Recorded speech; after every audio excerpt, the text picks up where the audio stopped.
you're doing this at home, if you want to put a lot of color in it, drag out your artist license and you do anything that you want to do. I just want to show you how to make it. How you do it is your world, your painting, so you do what you want. There are plenty of creatives out there with an artist license, but not everyone makes it. In showbiz, you either got it or you don't. Sure, kid, you got talent, but you gotta have charisma too. Just to brighten it up and let everything show. And you have to make a decision where your path is. It makes you wonder how Bob Ross might have fared if he had diverged from his own path, had left the military and picked up, say, a clarinet instead of a paintbrush. If Bob Ross, in an alternate universe, if he had decided to be a musician instead of a painter, what instrument would he play and what type of music would he play? When you started asking that question, I immediately thought of the saxophone, and he would probably be playing like some nice, smooth jazz.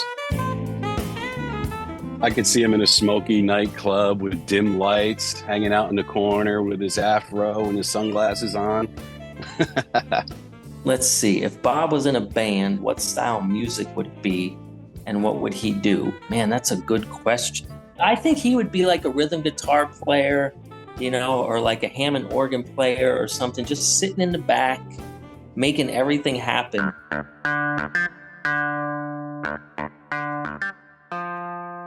He cared about how you were doing and how well you were doing. He didn't make it about him, And so if he was in a band, he would definitely be in the back, I think. Yo, Bob would be sitting next to the piano with Michael McDonald, and they'd be singing background for Steely Dan and like that. That's exactly what would be going on right there. It's just that time period, man. It just seems like Bob used to turn on the Doobie Brothers, man, and getting this Corvette and try to drive down the coast or whatever. That's what it just seemed like. I mean, this is getting into your music. In this episode, we'll meet some artists whose creative license drove them to music. But somewhere along the path, they made a turn, straight to Bob Ross and the joy of painting. You really don't have to agonize over paintings. You don't have to be blessed by Michelangelo at birth. You can paint. You can paint. Brian Sutton is a certified Bob Ross instructor who discovered painting later in life. Brian's a chatty guy with a lot of passion. And one of his early passions was music. And the very first real rock song that I ever heard in my life was Def Leppard's Rock of Ages. Never heard rock before. Nice. And so I was hooked. From that moment on, I was like, holy moly, that's amazing. I've never heard this music. Let's get more of it. Brian's descent down a heavy metal rabbit hole leads him to bands like Dokken and Quiet Riot, guitar gods who tease their hair and wear capes. Musicians were actually playing instruments and understanding how music works. It was just so incredibly fascinating to me. A fascination that has Brian aspiring to be a guitar god himself. What do you wanna do with your life? I wanna rock! But that's exactly what happened with me with the whole Bob Ross experience too, is that sometimes things just hit me at the right time, at the right moment, and then boom, now I'm off to the races, attempting to pursue something. And the other thing that's so great about making painting where anybody can do it, it has allowed millions of people to try an art form. Brian loves strumming his axe, but the odds are stacked against him. He ruminates over the hours of practice he'll have to put in if he's to play alongside his hairy metal heroes. He puts his guitar back in its case, he joins the military, then he goes to work for the U.S. government. When that chapter ends, Brian feels lost. He loosens his necktie, cracks open a beer, turns on the TV, and stops down on another artist who rocks. And even though this guy's got lots of hair too, he's definitely a little different. He grew a whole new series of artists by encouraging us to do something that we probably previously thought we couldn't do. So here I am, typical cliche, jack of all trades, master of none kind of guy. I said, oh man, I'm gonna pick up a paintbrush and I'm gonna paint and it's gonna be great. So I got a Bob Ross Master Kit for Christmas that year, and I started painting. By the next fall, I was in the certification course and I was off to the races. And all we're gonna do here is just touch and let these little things happen. I think so. So Bob was there, man. Bob pulled me out of the gutter and sent me down my path. See, we got our little path now. We need to bring some grassy areas right on down into your path. Brian's path leads to an art studio in Maryland that he runs with his wife. He starts playing guitar again, even starts building guitars. And he makes soap, too. A self-proclaimed jack of all trades who uses his Bob Ross mantra, "You can do anything," to return to music making in a different way. Not just with a guitar, but with computers. Here's another level of musicianship that I did not know that I was able to possess. And I realized that I'm able to do that because I'm a freaking nerd. You know, I was just like, I'm a nerd. So I love this. Okay, so let's figure this out. And I'm not even a computer guy. I'm just a nerd. I just want to know how to do things. And so I was like, well, I got to beat this now. I got to beat this. And then, you know, so I just learned how to program a little bit.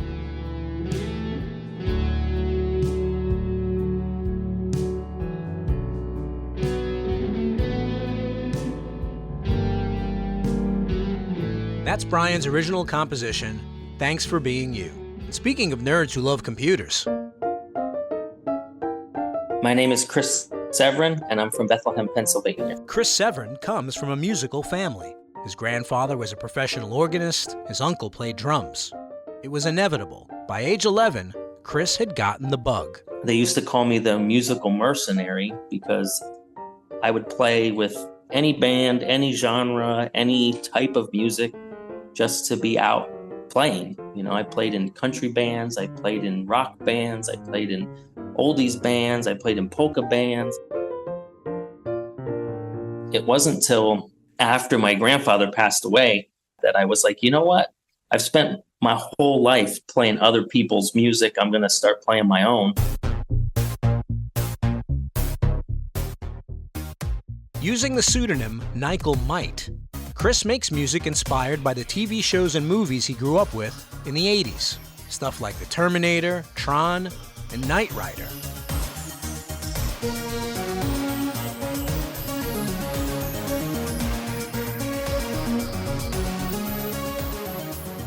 After all the gigs, the rehearsals, Chris realizes that making this futuristic music in this way fits in more with his lifestyle and his own future. Just get to be at home and make your music, and you don't have to tour to back it up. And with some inspiration from another 80s TV icon, Chris's creativity transforms into something a little more personal. What he would say a lot when he was painting was, paint what's in your mind. I'm teaching you how to paint these things, but if you think there should be 3 trees or you think there should be 2 mountains, you paint what you see, you paint what you're thinking about. Just sort of see these things in your mind and lay them in there.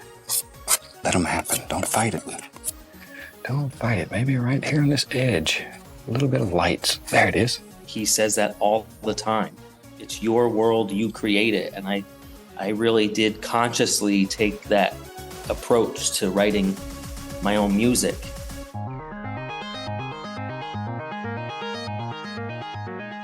And I talk about this in my painting classes too. Bob says this too, make up stories. You make up little stories about your paintings, you know, and every single one of the songs that I've ever written that are my original ones, there's a story. Think what happened to all these little trees. See, now here's one that maybe this one kicked him, so he's leaning over. Just sort of pushed him right out of the way. You get mean trees too. Those are the things that keep me interested, even in painting. When I paint my paintings or my versions of Bob paintings or whatever, I tell this in my classes, and it's absolute truth, even though I don't think a lot of people believe me. But every single one of the mountains that I paint, every single one of them has a little spot in them where Airwolf would be able to fly over the mountain and escape from the bad guys, you know. Airwolf. And that's the absolute, yes, that's the absolute truth. I am not making that up, you know. And as I'm painting that spot, I'm like, this is it. This is where she comes through. And they drop down and they shoot through. And my music is very similar.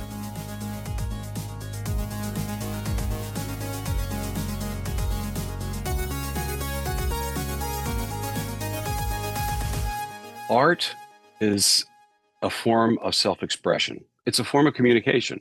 You present a rhythm or a song, I write a song, I write a beautiful song, and I want to communicate with you. I want you to have the feelings that I feel when I write it. It's the same thing about painting. My name's Joe Kuzmiak. I am from Montgomery, New York. My world is full of art activities from morning till night, basically, keeping me active. I was very much into art in school. I was into watercolor and acrylics. I did some architectural drawing, some drafting classes, but I was heavily into music during the same period. Once school was over, unfortunately, I kind of put art to the side. Joe Kuzmiak grows up watching Bob Ross, but around age 7, he falls for some other dudes famous for using paint on their faces. Kiss. Kiss did it for me when I was a kid. Here is Kiss.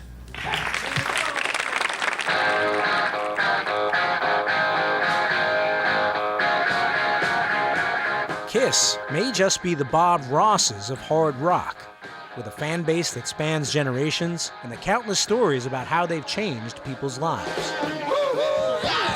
From that point forward, I wanted to be one of the guys in the band. Then I started, banging on pots and pans and laundry baskets in the house with wooden spoons. I was kicking around on drums probably at 10, 11 years old. For the next few years, Joe Kuzmiak takes the roller coaster ride. Long days on the road, late nights in the clubs, laying down the backbeat to a rock and roll dream. There are some memorable moments, some cool recordings, but soon, practical thoughts enter the picture. Priorities change. Joe gets a job, gets married, has kids, and about 3 decades later, Joe Kuzmiak the creative, Joe the artist, sees a sign. So here I am in Florida on vacation with my family, and I just ran out to the grocery store to grab some supplies for the week and whatever, and lo and behold, there's the Bob Ross Art Workshop. It was just like, I got chills when I looked at it, because I remember Bob from when I was younger. I think you'll find this a very exciting method of oil painting. We're going to take here and use some very simple tools, a dozen colors, and I'm going to show you how to do fantastic things. I always loved him. I never painted along with him, but a lot of the mystique of Bob, you didn't have to. It was an enjoyable half hour just to sit and listen and watch. The audio content was just as pleasing as the visual content. Little place to go and hide. When everything gets too hectic, you can go out here and just have a good time by yourself. Listen to the birds. Joe floats from outside the supermarket of a Florida strip mall towards the entrance to the workshop. He goes inside, introduces himself to certified Ross instructor Doug Hallgren, who was very kind, and they were having a class the next day. I went and took one class, and that was it. From there on, I was hooked. So if you have a few good experiences with painting, then you sort of get hooked on it. So you were down in New Smyrna Beach on vacation with no idea that this thing was there. No idea. And I saw the big sign and Bob's face on the wall. And I was, like a moth to flame. I forgot all about my grocery shop and went directly to the workshop. Joe Kuzmiak had been away from art for a short lifetime, never thinking that something or someone would draw him back in. It clicked. It was like somebody turned a light switch on, and it was like, you should do this. This is a wonderful creative outlet. You walk in and you got that feeling of Bob's paintings hanging on the wall. And it's just mesmerizing to be, within an arm's length of them. It's awe-inspiring. Joe leaves the workshop with his first ever Bob Ross landscape painting in hand. The following year, he returns and does 4 more paintings. Brings his family along this time. Just like Bob said, hey, you can do it too. Come on, let's go. So we all signed up and went and took a class. And during one of those classes, Joe gets a nudge from his instructor. And, at the end of the class, she came over and she kind of touched me on the shoulder. She said, boy, you're very talented. You should consider becoming an instructor. I kind of, oh, yeah, okay. I laughed it off a little bit. And she handed me a flyer of the schedule and the phone number, website. And, I stuck it in my suitcase and brought it home. Well, that's one of the things we do. We travel around and teach people to paint. who honestly don't think they have any talent. 1 year later, Joe returns to Florida and becomes a CRI. And the lessons he learned as a drummer, as a musical road dog, come in handy whenever he teaches his classes. I'll sit down at the drum kit and, I'll try and express what I feel rather than, just a beat, come up to a blank canvas, just use whatever inspires you, whatever you feel, whatever you see on the inside, let it come out onto the canvas. And the same thing can be applied to an instrument. You can technically know how to play an instrument, but it doesn't necessarily mean that you have the passion or the soul. Because you have unlimited power. Everybody does, and you can do anything.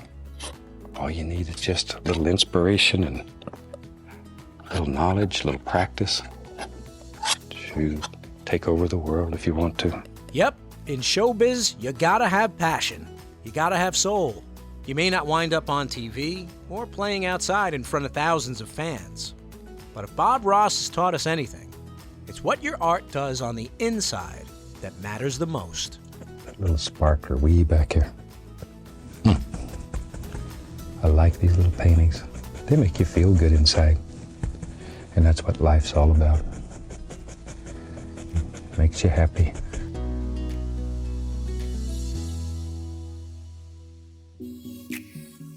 Celebrities.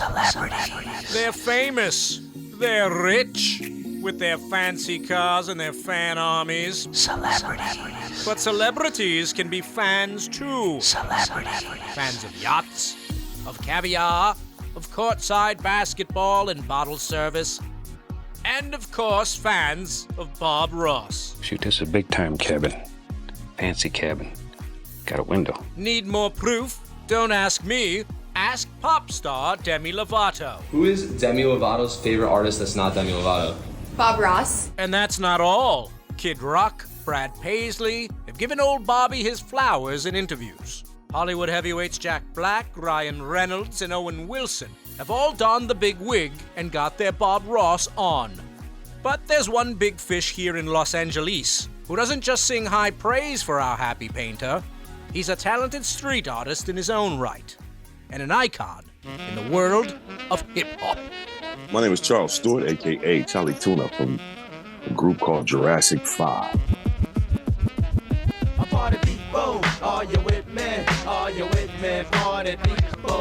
Jurassic 5, an alternative hip-hop band from LA, formed in the 1990s. 4 MCs and 2 DJs who broke big with a throwback sound reminiscent of their hip-hop idols. Regurgitating the things that we used to love about what started hip-hop, from the Cold Crush days and the Grandmaster Flash and the Furious 5, the Fabulous 5, the Funky 4+1 more, all of those, the Treacherous Threes, the Run DMC.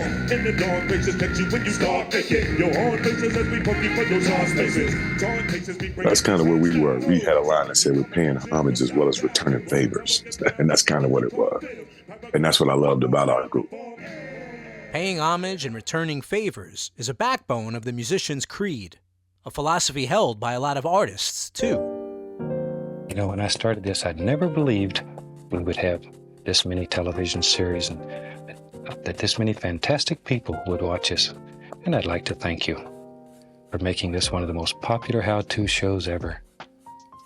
And I owe it all to you. And even though Charlie had carved out a career that spans 4 decades, it was art that introduced him to hip-hop culture in the first place. Because of that, I just pursued everything graffiti and anything that was connected to graffiti, which was all of the hip-hop pieces. And so I was just like, damn, this is crazy. I just tried to submerge. I just was like, okay, cool, this is my world. I'm on it, you know what I mean? Graffiti is Charles Stewart's bridge to everything that comes next. DJing, breakdancing, poetry, and painting. And on the other side of that particular bridge, an old friend is waiting. Okay, maybe our bridge lives. There it goes. Right there. Just be brave. Growing up on Southside Chicago, you know what I'm saying? Pop's not really in the household. My grandmother had a full-time job. My mama was out hustling and working and stuff like that. And I lived in the household with a bunch of my family. A lot of family lived there, right? And so the television was like the babysitter. Go out in your yard and make friends with a tree.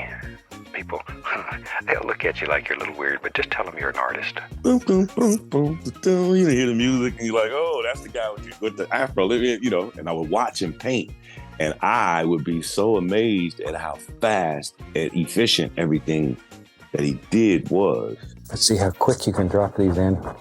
So Big Brush will do fantastic things for you. Make friends with it. Should be a good buddy. I was like, how is it that he's able to create something like a mountain or a cloud or a tree? But he had these ways of doing it that were just so fast. The outcome would be so on point. It would be me at the house with a pen, a marker. It would take me so long to really get the features and everything like I wanted them to be, to watch him just, okay, we're going to take this knife and we're going to slide it this way. Then we're going to straight down. And all of a sudden you got water. Or you got, you know, I'm like, wow. You know, so as a kid, I recognized the skill. I was just like, dude, this dude is dope. And it made me want to watch him every time he came on. If I finished my homework early or something like that, somehow I would always end up in front of the TV and he would come on. And I'm just like, oh, this is the dude who I like. So I would sit and I'd watch him. Welcome back. Glad you could join me today. I hope you're having a fantastic day. You got your paints out. You're ready to paint along with me. I think you're going to enjoy this one. He had a lot of things going for him. Then he had the fro. Come on, G. Come on. Now, you can't front on the fro. Charlie loves art. He draws, he sketches, he spray paints. But soon after moving from Chicago to LA, Charlie's career with Jurassic 5 starts to take off. Life changes, takes him on a different path. And then I was in Amsterdam and I had some time to kill in the coffee shop, had my phone. And I turned on YouTube and had some Bob Ross clips, and I was like, man, I ain't watched this dude in a long time. You watch him. See, that's basically all there is to it. That gives us northern lights in the sky. All right, let's just wash this old brush, have some fun here. And as I'm watching him paint, I was like, damn, I need to learn how to do oil painting. And I had been dabbling at that point with trying to figure it out, but I still had all of these spray paint habits, techniques that I was trying to use with oil, but some of these things wasn't working. I'm in the coffee shop watching this particular episode. It's an episode where he was painting Northern Lights, and I was just sitting there like, damn. You know what I never did? I never sat up and painted with this guy. When I get home from this trip, that's what I'm gonna do. So when I got home from the trip, I looked at a couple of episodes on YouTube, and I was like, I like that one. Bought all the stuff I needed, and I sat there and I painted with him. Tell you what, let's start right off today and have him run all the colors across the screen that you need to paint along with us. Step by step, but it's a blessing now. You can pause stuff, you know what I'm saying? Back in the day, you know. So I'm step by step in it, like trying to get it right. It made me realize, yo, Bob is super technique. Like his technique is what's making all of this happen in a way that makes it realistic from a certain distance. And even when you get on it, it's like, yo, I just started to understand it more because I had been trying to absorb the theory of oil painting at that particular time. At first, I was just amazed that the dude could paint so good, you know what I mean? And now I'm starting to see it was different layers and depth to who he was and how he thought and the techniques he used. decades after his careers in music and art began, Charlie Tuna sticks to the same maxims: pay homage and return favors. He says he still sits and paints with Bob a couple of times a year to stay in shape. I use it as exercise because the dude is like, he's like the gym for me, so to speak. You know what I'm saying? For real.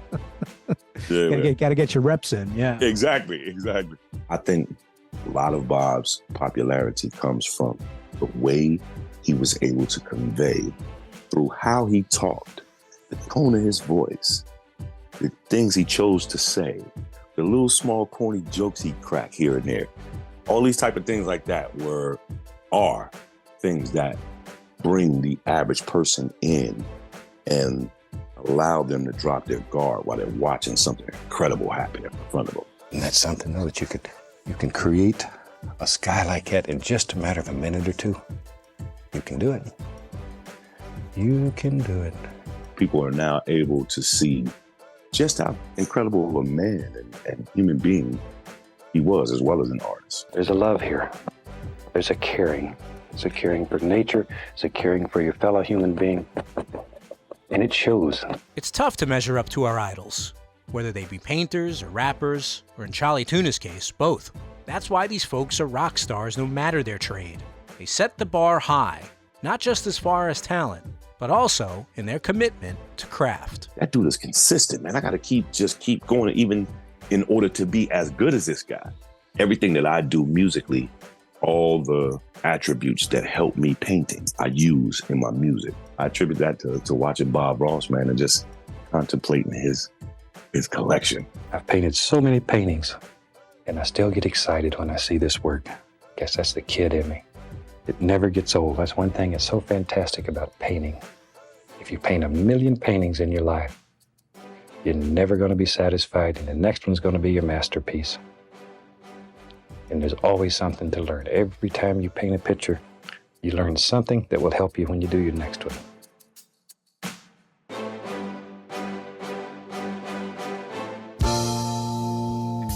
The old clock on the wall tells me we've got another finished podcast episode.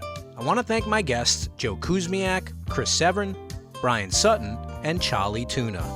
This happy little episode was produced with help from James Shapiro at Jansen Media and mixed by Digital Sound and Video of Daytona Beach, Florida. Support your local public television station. Say thanks for giving us Bob Ross and the joy of painting.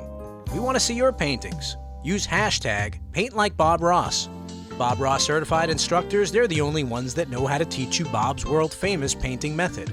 Don't settle for second best. Find a local CRI at bobross.com and then click Take a Class. And if you got your own Bob Ross story to tell, leave us a message at 866-FANBRUSH or email us at podcast@bobross.com. And follow us on Facebook at The Joy of Painting with Bob Ross. I'm Ron Scalzo. The Joy of Bob Ross is written and produced by me, Ron Scalzo, in partnership with Bob Ross, Inc. Bob Ross name and images are registered trademarks of Bob Ross, Inc.